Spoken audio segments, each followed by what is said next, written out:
And the Supreme Court out with another decision, this time regarding the fate of certain migrants living with temporary protected status. There are a bunch of them, and Shannon Bream joins us again with more. Shannon, how do we read this one? Okay, so Dana, we read it as a win for the Trump administration, which has wanted to wipe out temporary protected status for more than 1 million people who are living here in this country. These cases centered on a number of Haitian and Syrian refugees who were here in the country. And basically what the court has said is that they can't challenge this decision by the Department of Homeland Security, by the administration, that they're the ones who get to make the assessment about whether they leave or not. I haven't read the whole thing, but they do get into some of the claims that by some of those who are advocating for the Haitian refugees, that there was some kind of racial animus. The court says they don't see evidence of that. So I'll keep reading, but it's another very fractured decision that seems to be a win for the Trump administration, which would be the second win for them on immigration. That earlier decision that we talked about that came out just a few minutes ago saying that if you get to the Mexico border but you don't make it onto U.S. soil, you can't file an asylum claim. So the Trump administration has to be happy about what they've gotten today. We've still got 8 opinions left. And all right, so put that together with what happened today. Obviously, that happened a couple days ago, but already it's out the news. You got some of the, we're going to show you some of the stuff about the Haitians. People are freaking out. But as the important thing she said that is absolutely true, it's not reviewable. There's nothing they can do about it. Game over. They can have every meeting and protest they want. There's nothing that can be done about it. Oh, there's one thing. The only one thing is the same thing with the mail-in voting and the same thing with the Save America Act. Congress would have to do something. They're not going to do it. Or at least they haven't shown us they're going to do it as of yet. So everything that the courts are doing at this point, that one is unreviewable. That you can't turn it back. No, you're not in the country till you're in the country, which is, can't believe you had to go to Supreme Court for that. And number 2, you can all got to get the heck out of here. So everybody can scream all they want. Every single newspaper, doesn't matter. It's not going to change unless Congress changes it, and Congress can't even change their bed sheets. looks like Monday will be our next opinion day. Some breaking news. U.S. Supreme Court, a decision is now in on a challenge led by Republicans to late arriving ballots in elections. Shannon Bream has the ruling. She's got the news and the headline now from the U.S. Supreme Court. Shannon. All right, guys, this is not a win for Republicans who are challenging this. Mississippi has a state law which allows ballots to be counted, mail-in ballots after Election Day. If they come in, they're postmarked and meet the state requirements. But is all right, see, she said a whole lot in that one sentence. Okay, they have to be postmarked, legally postmarked. We're not talking about the ballot stuffing. We're talking about ballots that actually went into the mail. And so I don't think enough people are focusing on that. That is specifically a lever that can get these Democrats in trouble if they try to mess with the postmarking. A 5-4 loss for Republicans, and an interesting cobbling together of who wrote on this. Justice Barrett wrote the opinion. Justice Roberts joined her along with Justices Sotomayor, Kagan, and Jackson. So those 5 stuck together on this. The dissent comes from Justice Alito. Thomas Gorsuch and Kavanaugh joined him. And essentially what the majority said is that these federal statutes setting Election Day don't prescribe, or they don't stand in conflict with states that want to say, okay, we have a procedure to count ballots after Election Day. Justice Alito, writing for the dissent, says today's decision is inconsistent with the terms of the Election Day statutes, contemporary election law principles, 2 centuries of historical practice, and the case law on the question presented. So if you're a state out there that counts ballots after Election Day based on your state law, that state law will stand. We wait on. All right. The gentleman who gave SV that message that said I was wrong, that means I was right. Election Day as I know it means Election Day. Election Day as you know it means Election Day.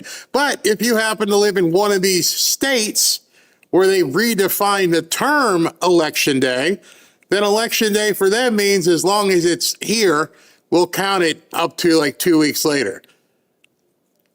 That's it. That is the law of that specific state. The federal government can't overturn it. Just like they can't overturn the Haitian thing, The federal government can't overturn what California is doing. California has to do that. The people in that state have to say, no, we don't want these votes being counted 2 weeks late. I, in Florida, don't have any say with what California is doing. The only thing we do have say, or per se say, is that to make sure that those ballots that come in are legitimate. And that's where the Postal Service is going to come in, because if they aren't postmarked or they have a illegitimate postmark, then they can't be counted at any time. Will that make a difference? I'm not sure. More opinions now, guys. More to come. That had to do with a case by the name of a woman, Rebecca Slaughter. And the question was whether or not the president had the power to take independent federal agencies, the heads of those agencies, off of their job without cause. You know, Professor, it sounds like there's a bit of a contradiction the way I'm reading it. Go ahead and clarify it. Lisa Cook can keep her job, but others like Rebecca Slaughter cannot.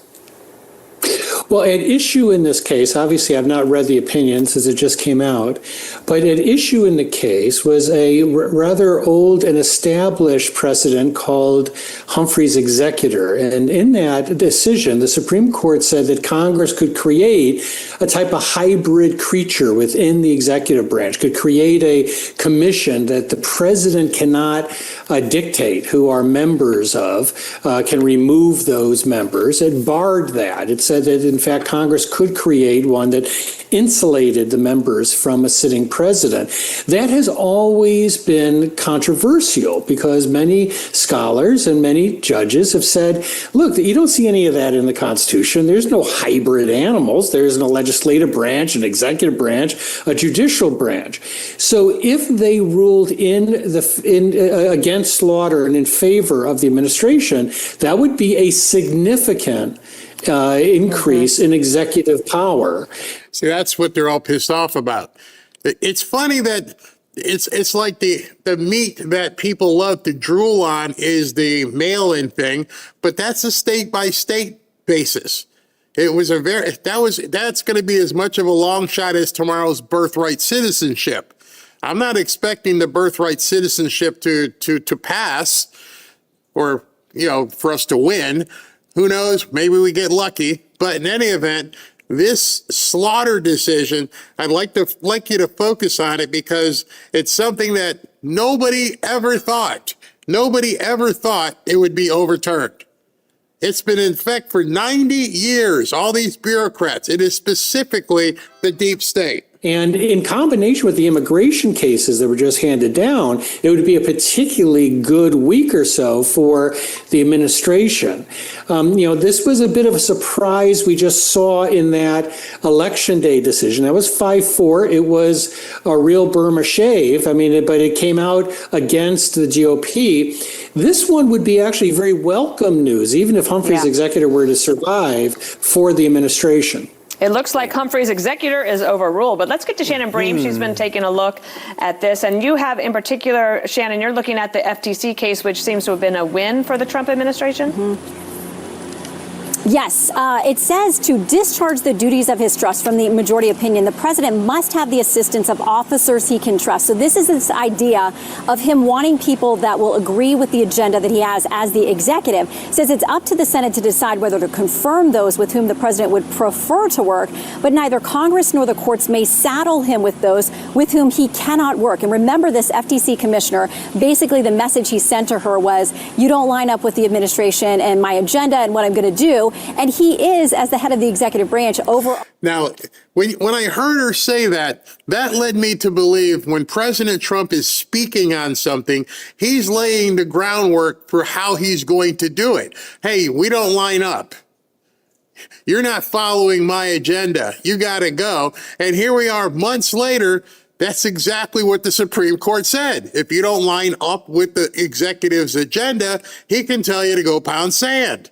It's up to him. And it's funny that if you look at President Trump on Truth Social today, he had maybe one post on the mail-in ballots. He posted 3 or 4 times about slaughter. Let me show them to you.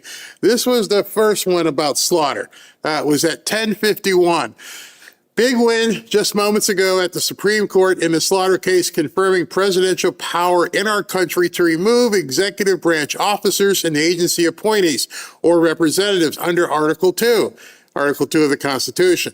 The decision was long sought by United States presidents dating all the way back to the 1930s, and they couldn't get it done. He got it done.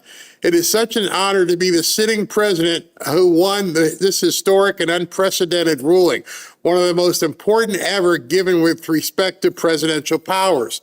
He followed that up at, let's see what time, 2:40. So it's still on his mind.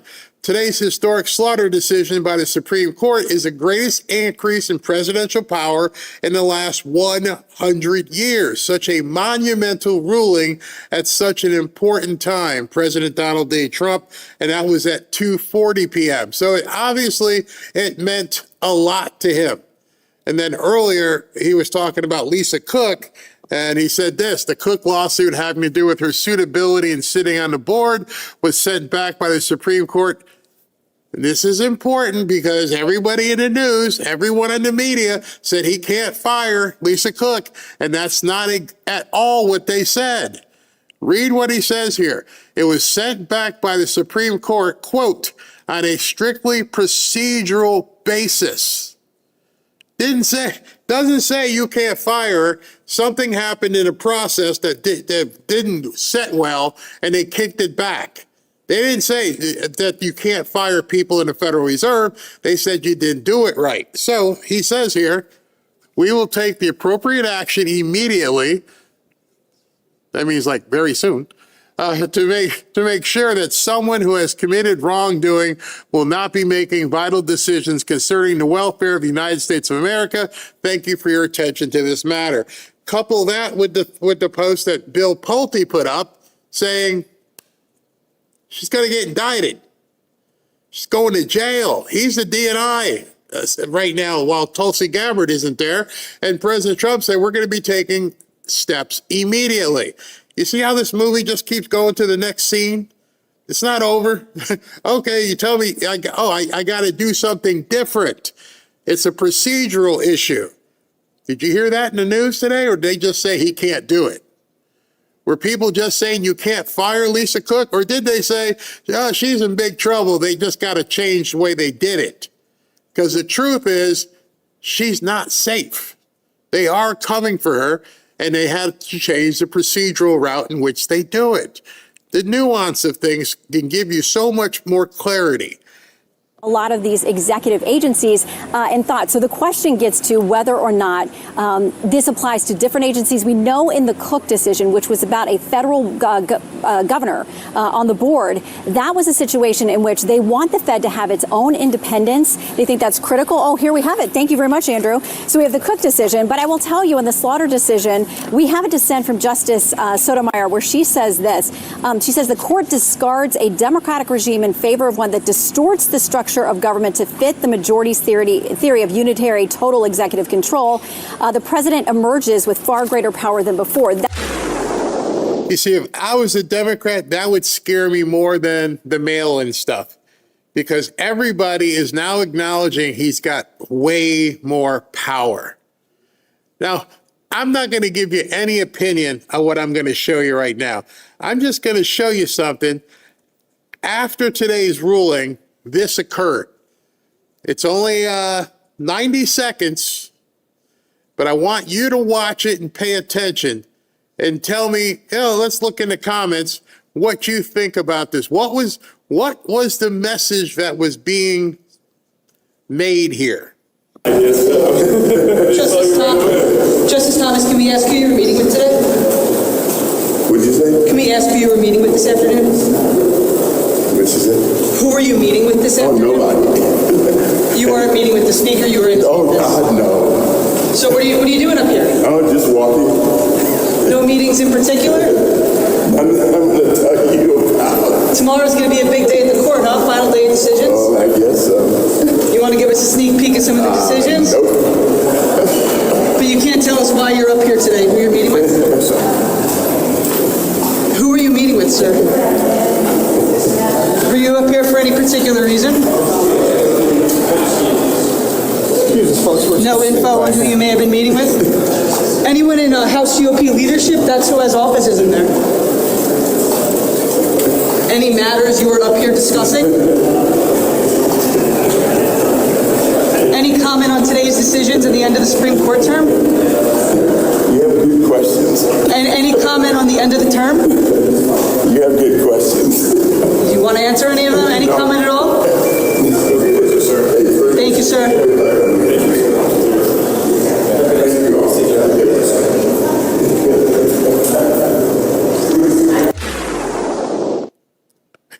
No words.